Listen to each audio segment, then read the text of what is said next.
Okay, like we've discussed before when we were dealing with the thoracic curve, there's always an element of integration. We do everything we can to lengthen the short side, strengthen the long side. Now it's important to tie all this in. A great exercise when we've got lumbar kind of unevenness is learning to do a bodyweight squat. So here, we tied this all in at the end with the squat because it's a perfect way to keep the ribs and the pelvis stacked one over the other. So for your hands, you have the option of either crossing your hands on opposite shoulders or pushing them forward.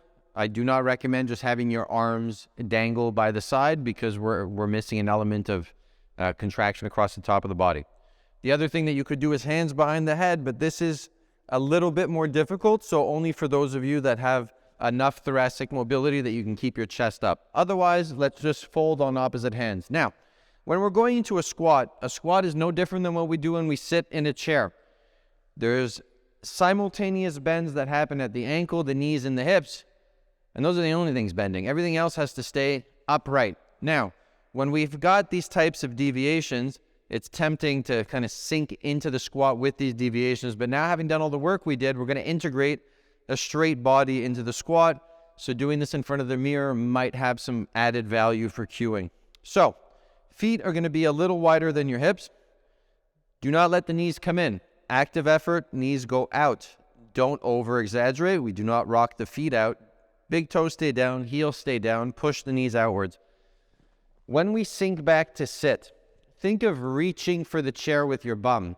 But now, before we go down, be aware of any deviation. So since we were dealing with this right-sided lumbar concavity, this is an exaggerated version of what this would look like. Now, we've done a lot of work to lengthen the left side and strengthen the right, so we should have a little bit more ease finding our center. What you can do is use your thumb to touch the ribs and your middle fingers to touch the hip bones, and see if the distance is different from side to side. And if you find that it's different, we can toggle and get some movement back in where, okay, we found our center line. The right ribs have come in a bit out from this concavity.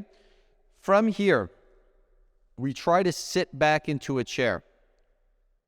The idea here is you want to be aware of where your pelvis is going in relation to your rib cage. So speed is not key here, control. Chest stays forward. We bend down, and you can keep your hands on the ribs and the hips to make sure that, we're not deviated. Bring it back to the middle. Hang out for a second at the bottom. Push your heels into the ground and stand tall. As you get more comfortable, you can remove the hands.